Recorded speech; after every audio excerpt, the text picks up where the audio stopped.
मैं एक चेतावनी सबको देना चाहता हूं, आप व्यक्ति पूजक मत बनिए। जब जब हम किसी समाज के नेता को की पूजा करने लगे, उस नेता का गुणगान करने लगे, तब तक वो मिशन पीछे छूट जाता है। तो कृपया मेरे नाम के नारे न लगाए, मेरा ज्यादा गुणगान न करें। हमारे पास इतने महापुरुष हैं, हमारे नेता स्वयं डॉक्टर बाबा साहेब अम्बेडकर हैं। हमारा नेता, उनका बनाया हुआ संविधान है।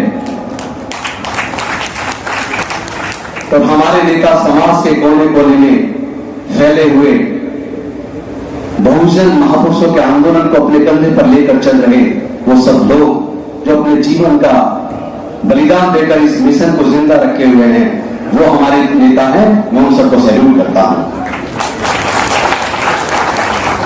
कई बार मैं सोचता हूं कि डॉक्टर बाबा साहेब अम्बेडकर जी ने अपना पूरा जीवन हमारे समाज के लिए बलिदान क्यों किया? क्यों माननीय कांसीराम साहब ने शादी नहीं की? क्यों उन्होंने अपनी नौकरी को छोड़ दिया? क्यों उन्होंने अपने परिवार को छोड़ दिया? क्यों उन्होंने भी अपना पूरा जीवन इस बहुजन मिशन को दे दिया? जब उनको मैं याद करता हूं तो मुझे लगता है कि यह मंत्री की कुर्सी बहुत छोटी है।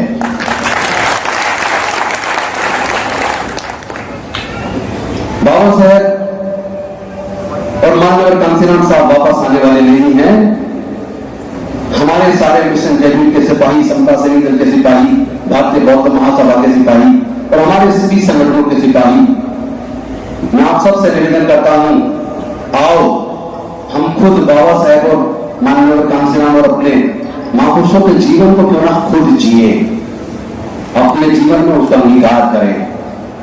इसी सपने के साथ हमने शुरुआत की तो हमें एक बात तो समझ आ गई कि देश के अंदर जो गुलामी है, देश के अंदर जो शोषण है, जो बहन बेटियों की इज्जत लूट रही है, आवाज उठाने पर घर जला दिए जाते हैं, भाइयों को मार दिया जाता है, मॉब लिंचिंग हो रही है, देश के संसाधन बेचे जा रहे हैं, आए दिन हमारे लोगों की हत्या हो रही है और हत्या करने वालों को सरकार में बैठे हुए लोगों का संरक्षण प्राप्त हो रहा है। और जिस संविधान ने हमें अधिकार दिए, सुरक्षा दी, आज उस संविधान की रक्षा करने वाले प्रोटेक्टर माननीय सर्वोच्च न्यायालय के मुख्य न्यायाधीश के माध्यम से, कल आपने सुना होगा कि पुलिस राजनीति के सामने गुलाम हो गई है, लोगों के अधिकारों का हनन हो रहा है। ऐसे में देश को कौन बचाएगा? इन सब परिस्थितियों की वजह से हमने मिशन जयवीर सब साथियों ने मिलकर उस सपने को देखा तो हमें समझ आ गई, इस उत्पीड़न को खत्म अगर करना है तो जाति को खत्म करना पड़ेगा।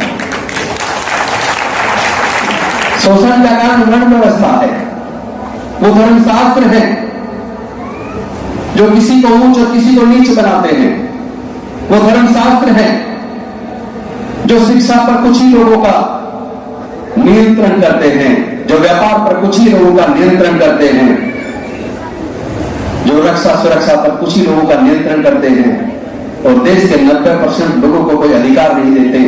मैं समझता हूं हमें ऐसे धर्मशास्त्रों की अब जरूरत नहीं है। हमें ऐसी व्यवस्था में अब जीने की जरूरत नहीं है जो किसी को ऊंच और किसी को नीच बनाए। हमें ऐसी व्यवस्था की जरूरत है जिसमें समता हो, भाईचारा हो, न्याय हो, करुणा हो, शील हो। और ये सब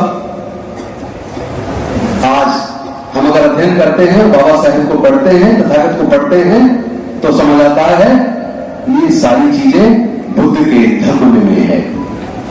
ये सारी चीजें बुद्ध के धर्म में है। इसीलिए डॉक्टर बाबा साहेब अम्बेडकर जी ने बुद्ध के धम्म को ग्रहण किया और भारत को विषमता से दूर करने के लिए, गरीबी से बाहर निकालने के लिए, कुपोषण से बाहर निकालने के लिए, शोषण से पूरी मुक्ति के लिए उन्होंने बुद्ध के धम्म को चुना। लेकिन वो ज्यादा दिन तक हमारे बीच नहीं रहे। सही 1 महीना 22 दिन बाद हम ग्रहण करने के 1 महीना 22 दिन बाद महापरिनिर्वाण को प्राप्त हो गए। उसके बाद फिर समाज में अनेकों नेता आए। आपको पता है बाबू जगजीवन राम उनके समकालीन थे, उन्होंने अपने स्तर पर अपने तरीके से काम किया। उसके बाद एक और आवाज उठी उत्तर भारत से, जिसने पूरे युवाओं में जोश भर दिया। आप सब जानते होंगे बुद्धदेव मौर्य। लेकिन वो भी सत्ता में आने के बाद, मंत्री बनने के बाद शायद पद से भटक गए। फिर उस आंदोलन को चलाने के लिए 2 लोग आए, एक तरफ माननीय कांसीराम साहब, एक तरफ पासवान साहब। पासवान साहब कुर्सी के पीछे चले गए और कांसीराम साहब ने कुर्सी को लात मारकर समाज को जगाने का काम किया। तो जो समाज के हक अधिकार के लिए कुर्सी को लात मारते हैं वो महानायक बनते हैं, और जो कुर्सी के वसीभूत होकर गुलाम हो जाते हैं, समाज के हक अधिकार को त्याग देते हैं, वो बहुत जाते हैं, उनको लोग याद नहीं करते। तो मैं समझता हूं आज अगर हम अपने समाज को सुरक्षित करना चाहते हैं, शोषण से मुक्त करना चाहते हैं, उनकी रोजगार के साधन बनाना चाहते हैं, उनके अंदर आत्मविश्वास पैदा करना चाहते हैं, तो हमें अपने महापुरुषों के रास्ते पर ही चलना होगा, बुद्ध के धम्म में चलना होगा, और अपनी आर्थिक नीतियां हमें स्वयं बनानी होगी। जब हम कहते हैं कि भारत में बहुजन मूल निवासी 85% हैं, ये 85 का नारा 40 साल पहले का था। आज जो सर्वे होने वाला है, जो सेंसस होगा, आपको पता चलेगा अब बहुजन 88% है।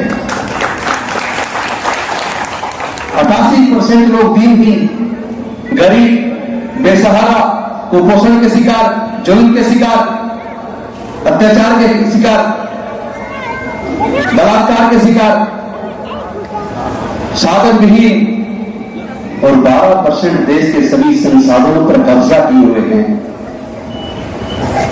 संविधान की रक्षा करने वालों, वहां तक पहुंचने का जो रास्ता है वो कॉलेजियम से है। कॉलेजियम में हमारा कोई बहुजन का जज नहीं है। दूसरा रास्ता केंद्र की सरकार के माध्यम से है, तो वहां भी बहुजन समाज की कोई बात रखने वाला नहीं है। तो फिर संविधान की रक्षा कैसे होगी? देखिए, न्याय तब न्याय है जब लोगों को न्याय होता दिखे। न्याय केवल बोलने से नहीं होगा। जजमेंट, जुडिशियस जजमेंट तब है जब लोगों को जजमेंट के बाद ये महसूस हो कि हमें न्याय मिला है। तो ऐसे हालात में हम अपने लोगों को आत्मनिर्भर कैसे बनाएं? ऐसे हालात में हम अपने लोगों को शोषण से मुक्त कैसे करें? जब हमने पूरी टीम ने मिलकर इस पर अध्ययन शुरू किया, पूरे देश का भ्रमण किया, बुद्धिजीवियों से चर्चा की, समाज के लोगों को जागरूक किया, तब सबको महसूस हुआ कि मिशन जय भीम की भी जरूरत है और भारत को पुनः बौद्ध में भारत बनाने की भी जरूरत है। तभी हम लोगों ने एक नारा दिया, और मैं चाहता हूं वो नारा आप मेरे साथ बोले, जाति तोड़ो, जाति तोड़ो, जाति तोड़ो, जाति तोड़ो। इसी सपने के साथ बौद्ध में भारत का निर्माण करने के लिए 14 अक्टूबर 2020 को दीक्षा भूमि में हमने संकल्प लिया कि हम भारत को बौद्ध में बनाने में ईमानदारी से अपनी भूमिका निभाएंगे। और हमने तय किया अशोक विजयदशमी 2025 को 10 करोड़ लोगों के साथ हम लोग अपने महापुरुषों की बहुमूल्य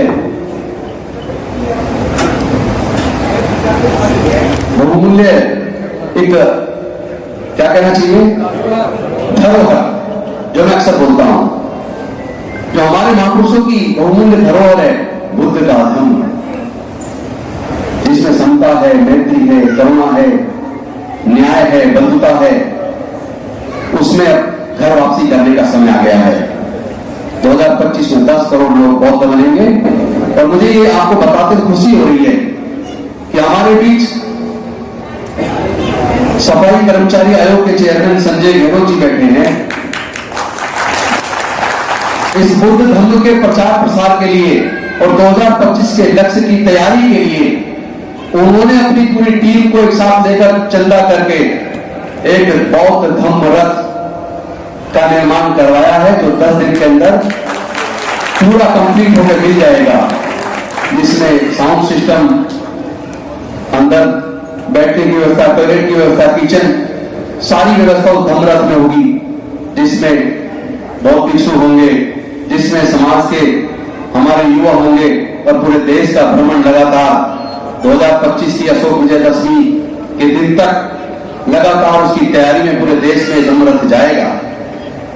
इससे पहले की तैयारी के बारे में आपको मिशन जय भीम के संगठन मंत्री, संगठन सचिव पुष्पांकर जी के द्वारा और राष्ट्रीय महासचिव निगम जी के द्वारा विस्तार से बताया गया कि ये हम सब का धम्म है, ये हम सब का मिशन जय भीम है। हमारा ये लक्ष्य रहेगा पूरे देश में घूमकर, जितने भी देश के अंदर बौद्ध विहार हैं, जितने भी देश के अंदर संत गुरु रविदास भवन हैं, जितने भी देश के अंदर डॉक्टर बाबा साहब अम्बेडकर जी के नाम से भवन हैं, जितने भी वाल्मीकि जी के नाम से भवन हैं, जितने भी कबीरदास जी के नाम से भवन हैं, जितने भी बहुजन महापुरुषों के नाम से संगठन हैं, हम पूरे देश में घूम घूमकर उन संगठनों की सूची बनाएंगे, उनकी कार्यकारिणियों से एक तालमेल बनाएंगे और 2025 के लक्ष्य के लिए कुछ लोगों ने पूछा था 10 करोड़ लोग, इतना बड़ा संख्या कहां पे करोगे? तो आज सबको शेयर कर रहा हूं। जब हमारे यहां शादियां होती हैं, लोग एक पर्टिकुलर व्यक्ति से शादी की तिथि दिखाते हैं, तो कभी कभी एक ही दिन के अंदर लाखों शादी होती है और उन लाखों शादियों में करोड़ों लोग इकट्ठा होते हैं, होते नहीं होते? तो जिन स्थानों पर शादियों के लिए वो करोड़ों लोग इकट्ठे होते हैं, उन्हीं स्थानों पर बौद्ध धम्म की दीक्षा के लिए, अपने बुजुर्गों की सांस्कृतिक विरासत में वापस आने के लिए उन्हीं स्थानों को हम लोग बुक करेंगे। उसकी पूरी तैयारी चल रही है, मुझे बड़ी खुशी हो रही है। बस अब एक ही बात है कि राजनीति में आने का सोचा नहीं था, बाई चांस आना हो गया। जब आ ही गए हैं तो क्यों ना हम राजनीति को समाज के विकास का एक हथियार बना दें, क्यों ना इस राजनीतिक कुर्सी के माध्यम से हम बाबा साहेब के बौद्ध में भारत का सपना साकार करने में अपना जीवन लगा दें। एक बात और कहना चाहता हूं, भारत में लगभग 130 से 135 करोड़ लोग हैं। इस 130 से 135 करोड़ लोगों में 110 से 115 करोड़ बहुजन हैं। इसका मतलब हम दुनिया के सबसे बड़े कंज्यूमर हैं, यानी कि हम दुनिया की सबसे बड़ी आर्थिक शक्ति बनने की ताकत रखते हैं। तो कहते कि हमने अपनी ताकत को पहचाना नहीं है, अपनी संख्या बल को अपनी ताकत बना दो, तमाम देश के बहुजनों को एकजुट कर दो, राजनीतिक पार्टियां अपना काम करेंगी, लेकिन भारत में समता हो, मैत्री हो, भाईचारा हो, न्याय हो, बंधुता हो, सील हो, करुणा हो, इसके लिए हम तमाम बहुजन संगठन एकजुट होकर एक मिनिमम कॉमन प्रोग्राम बनाकर, हमें अगर एकजुट हो गए फिर हमें किसी से लड़ने की जरूरत नहीं पड़ेगी, क्योंकि जो लोग एकजुट होते हैं उनके ऊपर कोई हमला नहीं करता। लेकिन ध्यान रहे, दुनिया में जातियां नहीं है, कुदरत ने जातियां नहीं बनाई, कुदरत ने जातियां नहीं बनाई। अमेरिका में जातियां नहीं है, फ्रांस में जातियां नहीं है, जर्मनी में जातियां नहीं है, इंग्लैंड में जातियां नहीं है, जापान में जातियां नहीं है, चाइना में जातियां नहीं है, ऑस्ट्रेलिया में जातियां नहीं है, जातियां केवल भारत के सब कॉन्टिनेंट में है, और जिन लोगों ने जातियां बनाई उन्होंने देश के सारे संसाधनों पर कब्जा कर लिया है। तो अगर हमें अपना हक चाहिए तो हमें ये जातियां तोड़नी पड़ेगी। हम इन जातियों को तोड़ेंगे, हम इस जाति व्यवस्था को खत्म करके एक समता मूलक समाज का सपना जो बाबा साहब ने देखा था, उस सपने को साकार करेंगे। आओ हम लोग मिलकर अपने समाज को सशक्त बनाने के लिए अपनी संख्या को हथियार के तौर पर इस्तेमाल करते हुए एक आर्थिक शक्ति का आगाज करें। उत्पादन का काम हम करते हैं, निर्माण का काम हम करते हैं, तो फिर हम अपने पैसे को बाहर जाने से रोक सकते हैं। ऐसी कौन सी चीज है जिसका उत्पादन हम न करते हो? ऐसी कौन सी चीज है जिसका निर्माण हम न करते हो? हम बाहर से सामान खरीद रहे हैं। जब उत्पादन भी हम कर रहे हैं, निर्माण भी हम कर रहे हैं, तो अपने लोगों के घरों तक उसी क्वालिटी की चीज को पहुंचाने का काम एमजेबी एंटरप्राइजेस के माध्यम से भविष्य में करने वाले हैं। आपके घर में फ्रिज होगा, एसी होगा, कूलर होगा, टीवी होगा, आपके घर में पानी की लाइन होगी, सीवर की लाइन होगी, बहुत सारी चीजें जो खराब हो जाती है, तो आप किसी न किसी मैकेनिक को बुलाते हो ना। आपका फ्रिज हो जाएगा खराब तो आप फ्रिज ठीक करने के मैकेनिक को बुलाएंगे। आपका एसी खराब होगा, आप उसके मैकेनिक को बुलाएंगे। आपकी गाड़ी खराब होगी, आप उसके मैकेनिक को बुलाएंगे। और मैकेनिक 100 में से 98% इन बहुजनों में से मिलेंगे। गलत तो नहीं कह रहा हूं? तो हम इनको एम्पेनल करेंगे। जो अलग अलग तरह की स्किल वाले लोग हमारे समाज में मौजूद हैं, उनको हम एम्पेनल करेंगे। और किसी का भी अगर एसी खराब हो, किसी का भी अगर पानी की लाइन खराब हो जाए, किसी को सफेदी करानी हो, किसी को कारपेंटर का काम कराना हो, एमजेबी एंटरप्राइजेस के एक हेल्पलाइन नंबर बहुत जल्दी जारी करेंगे। आप उस पर फोन करेंगे, 10 मिनट के अंदर आपके घर पर मैकेनिक पहुंचेगा, आपका एसी ठीक कर देगा, आपका फ्रिज ठीक कर देगा। वो आपके अपने समाज का आदमी होगा। आप अपने समाज को आर्थिक तौर पर इस तरीके से मजबूत करेंगे। बहुत बड़ा एक पूरा रोड मैप हमने तैयार किया है। पूरा रोड मैप है कि कैसे हम अपने समाज को एक आर्थिक ताकत के रूप में तैयार कर सकते हैं, कैसे हम बाबा साहेब के पौधे में भारत के सपने को साकार कर सकते हैं। लोग कहते हैं 10 करोड़ बहुत ज्यादा है। अरे भाई 110 से 115 करोड़ बहुजन है, हमने तो उसमें 10% से भी कम लिया है। इसलिए ये असंभव सपना नहीं है। बाबा साहब जो सोचते थे उसको पूरा विचार करके उस पर होमवर्क करते थे, उसको अंजाम तक पहुंचाते थे। किसने सपना देखा था कि हजारों साल की गुलामी को तोड़ पाएंगे? बाबा साहब ने उसको तोड़ के दिखा दिया, उसको साकार करके दिखा दिया। तो अगर हम बाबा साहेब के बच्चे हैं, अगर हम भीम सिपाही हैं, अगर हम मिशन के प्रति ईमानदार हैं, तो हम आर्थिक ताकत बन के दिखाएंगे। हम इस पूरे बहुजन समाज को एकजुट करके दिखाएंगे। और जो लोग इसमें बाधा बनेंगे वो समाज के गद्दार कहलाएंगे, वो समाज के गद्दार कहलाएंगे। आप किसी एक व्यक्ति को हीरो मत बनाओ। बाबा साहब हमारे नेता हैं और भारत का संविधान, हमारा संविधान जिसके माध्यम से हमें चलना है, वो हमारा नेता, उसके सामने नतमस्तक होंगे। जब व्यक्ति मजबूत होता है तब तक समाज कमजोर होता है। आओ हम सब मिलकर समाज